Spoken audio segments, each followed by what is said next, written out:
بسم اللہ الرحمن الرحیم۔ السلام علیکم ورحمۃ اللہ وبرکاتہ۔ راہ حیات آفیشل کے پیارے دوستو، ہم امید کرتے ہیں کہ آپ خیریت سے ہوں گے۔ آپ کی خیریت کے لیے ہم اللہ پاک سے دعا گو ہیں کہ اللہ پاک آپ کی زندگی میں خوشیاں بھر دے۔ کوئی بھی غم، کوئی بھی تکلیف، کوئی بھی پریشانی آپ کی زندگی کے قریب سے بھی نہ گزرے۔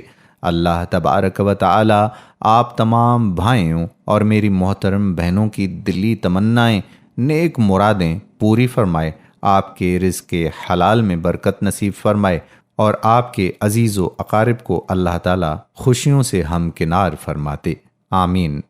دوستو، دعا وہ عبادت ہے کہ جس کا حکم خود باری تعالیٰ نے قرآن پاک میں اپنے بندوں کو دیا اور یہ فرمایا کہ میں اپنے بندوں کی دعاؤں کو قبول کرتا ہوں۔ لیکن آج ہر کسی کی زبان پر یہ شکوہ ہے کہ ہماری دعا قبول نہیں ہوتی۔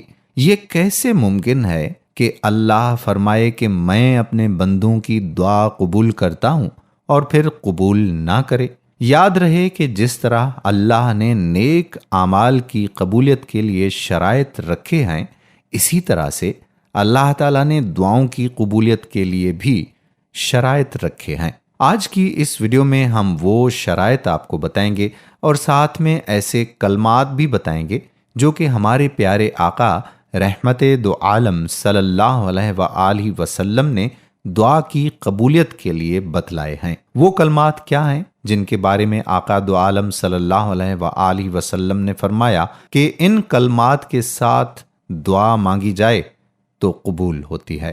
اس بارے میں جاننے کے لیے آپ سے درخواست ہے کہ ویڈیو کو آخر تک دیکھیے گا۔ اگر آپ نے ابھی تک ہمارے یوٹیوب چینل راہ حیات آفیشل کو سبسکرائب نہیں کیا تو راہ حیات آفیشل کو سبسکرائب کر کے بیل کے بٹن کو پریس کر لیں اور ساتھ ہی ہمارے فیس بک پیج راہ حیات کو بھی لائک کر کے سی فرسٹ کر دیں تاکہ یہاں پر جتنی بھی ویڈیوز ہم اپلوڈ کیا کرتے ہیں ان کا نوٹیفیکیشن آپ کو بر وقت ملتا رہے۔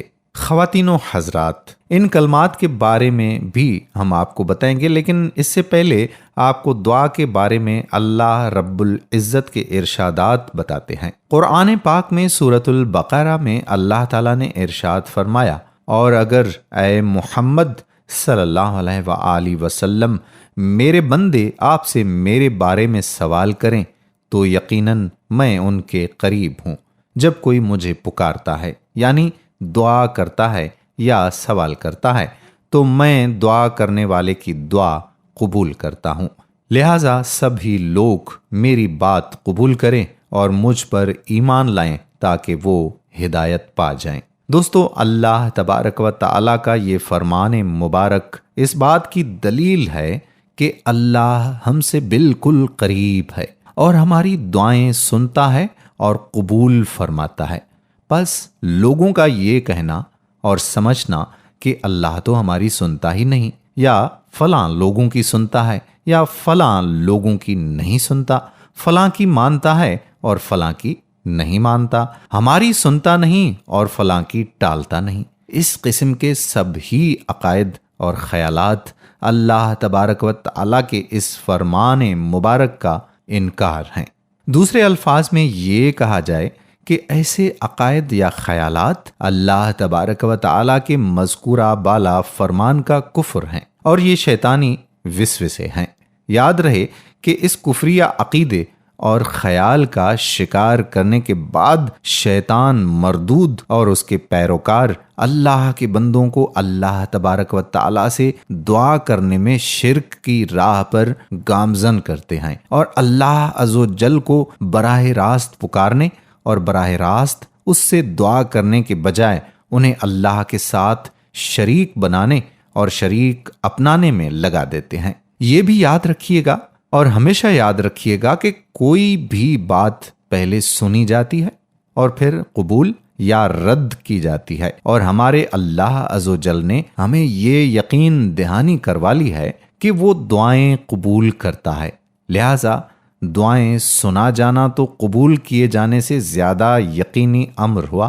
ہمیں اللہ جل جلالہ کی طرف سے یہ مذکور بالا خوشخبری والا اعلان سننے پڑھنے کے بعد نہ صرف ایسے کفریہ عقائد اور خیالات سے توبہ کرنی چاہیے بلکہ انہیں ترک کرنا چاہیے، بلکہ یہ بھی سوچنا اور سمجھنا چاہیے کہ جب خود اللہ تعالیٰ نے ہمیں بتا دیا کہ جب کوئی مجھے پکارتا ہے یعنی دعا یا سوال کرتا ہے تو میں دعا کرنے والے کی دعا قبول کرتا ہوں، تو پھر ہمیں کسی شک کے بغیر، کسی دھوکے کے بغیر، کسی فلسفے کے بغیر یہ مان لینا چاہیے اور اس پر ایمان رکھنا چاہیے کہ اللہ تبارک و تعالی ہماری دعائیں قبول فرماتا ہے۔ ہمیں اس فرمان مبارک پر مکمل ایمان رکھنا چاہیے۔ اگر ہمیں ہماری دعائیں قبول ہوتی ہوئی محسوس نہیں ہوتی تو ہمیں اللہ تعالیٰ اور اس کے رسول کریم محمد صلی اللہ علیہ وآلہ وسلم کے فرامین مبارکہ کے مطابق ہی اس معاملے کو سمجھنا چاہیے، نہ کہ ان کے فرامین مبارکہ کے خلاف جانا چاہیے۔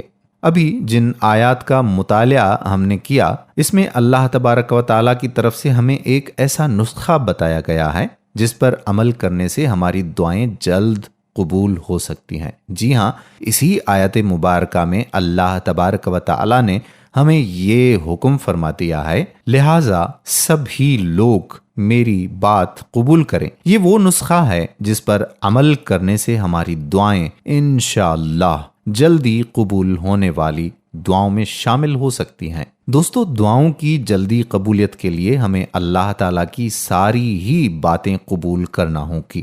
ہر وہ کام جس کی طرف اللہ تعالیٰ نے بلایا وہ کام کرنا ہوگا، اور ہر وہ کام جو کام کرنے سے اللہ تبارک و تعالیٰ نے منع فرما دیا اس کام سے باز رہنا ہوگا، اور جب اس نسخے پر عمل ہوگا تو پھر اللہ تعالیٰ بھی ہماری دعائیں اسی وقت قبول فرمائے گا۔ دوستو، قرآن سے ہمیں یہ سبق ملا کہ دعاؤں کی قبولیت کے لیے اللہ کی اطاعت شرط اول ہے۔ آئیے اب آپ کو حدیث نبوی صلی اللہ علیہ وآلہ وسلم کی روشنی میں بتاتے ہیں کہ وہ کلمات کون سے ہیں جن کے بارے میں پیارے نبی صلی اللہ علیہ وآلہ وسلم نے یہ فرمایا کہ ان کلمات کے ساتھ مانگی جانے والی دعا قبول ہوتی ہیں۔ دوستو، وہ کلمات ہیں آیت کریمہ لا الہ الا انت سبحانک انی کنت من الظالمین، جو کہ دعاؤں کی قبولیت کا وظیفہ ہے۔ ان الفاظ کے ساتھ دعاؤں کا قبول ہونا حدیث نبوی صلی اللہ علیہ وآلہ وسلم سے ثابت ہے۔ رسول اللہ صلی اللہ علیہ وآلہ وسلم نے ارشاد فرمایا، ذوالنون یعنی یونس علیہ السلام کی وہ دعا جو انہوں نے مچھلی کے پیٹ کے اندر مانگی تھی، یعنی لا الہ الا انت سبحانک انی کنت من الظالمین، جو مسلمان اپنے کسی بھی مقصد کے لیے ان کلمات کے ساتھ دعا کرے گا اللہ تعالیٰ اس دعا کو قبول فرمائیں گے، بروایت الترمذی والحاکم۔ لیکن یاد رہے کہ دعاؤں کی قبولیت کی جو شرائط احادیث مبارکہ میں آئی ہیں اور جو آداب و احکام بیان کیے گئے ہیں ان کو پورا کرنا دعاؤں کی قبولیت کے لیے بنیاد کی حیثیت رکھتا ہے۔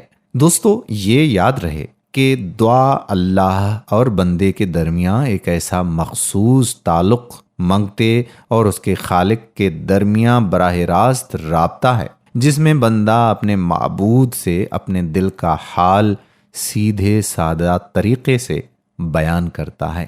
دعا مانگنے کے لیے ضروری ہے کہ بندہ عاجزی و انکساری کے ساتھ دعا مانگے، لہجے میں لجاجت ہو، اللہ کے ساتھ کسی کو شریک نہ کرے، قبلہ رو ہو کر بیٹھے، دعا سے پہلے اللہ کی بڑائی بیان کرے، اللہ کی حمد و ثنا کرے، اور پھر حضور اقدس صلی اللہ علیہ وآلہ وسلم پر درود و سلام پڑھے اور پھر دعا مانگے۔ دوستو، بندہ اپنے پروردگار سے دن یا رات کے کسی بھی حصے میں دعا مانگ سکتا ہے، کوئی خاص وقت اس مقصد کے لیے مقرر نہیں، تاہم احادیث مبارکہ سے دعا کے لیے کچھ خاص اوقات ثابت ہیں۔ ان وقتوں میں دعائیں بہت جلد قبول ہوتی ہیں۔ نمبر 1، رات کا آخری حصہ یعنی پچھلی شب بیدار ہو کر نماز تہجد پڑھنے کے بعد کی دعا۔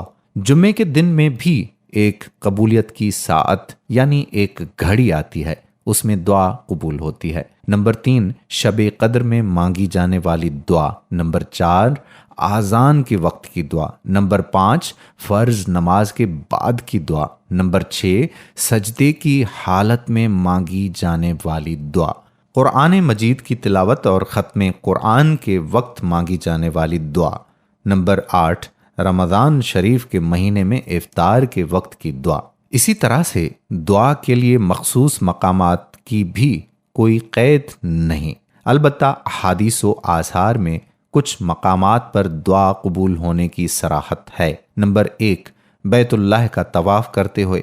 نمبر 2 مسجد نبوی صلی اللہ علیہ وآلہ وسلم میں۔ نمبر 3 ملتزم یعنی وہ جگہ جو حجر اسود اور خانہ کعبہ کے دروازے کے درمیان ہے، اس پر چمٹ کر دعا کرنا۔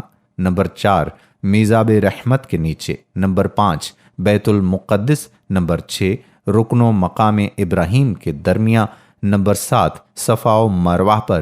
نمبر 8 مقام ابراہیم کے پیچھے۔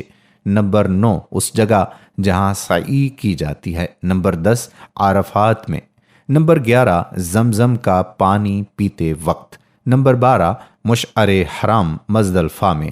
نمبر 13 رکن یمانی اور حجر اسود کے درمیان۔ نمبر 14 جمرہ صغرا اور جمرہ وسطیٰ کے درمیان کنکریاں مارنے کے بعد۔ اللہ تعالیٰ سے دعا ہے کہ اللہ ہمیں ان آداب کی رعایت کرتے ہوئے قبولیت دعا کے کامل یقین کے ساتھ خوب دعائیں مانگنے کی توفیق عطا فرمائے۔ آمین ثم آمین یا رب العالمین۔ دوستو، ہم امید کرتے ہیں کہ آپ ہمارے حق میں بھی ضرور دعا مانگیں گے اور اپنے حق میں بھی مانگیں گے، اور اس ویڈیو کو دوسرے دوستوں کے ساتھ بھی ضرور شیئر کریں گے تاکہ دعا کے احکامات کے بارے میں ان کو بھی کچھ پتہ چلے۔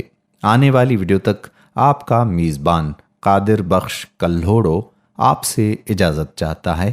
اللہ حافظ۔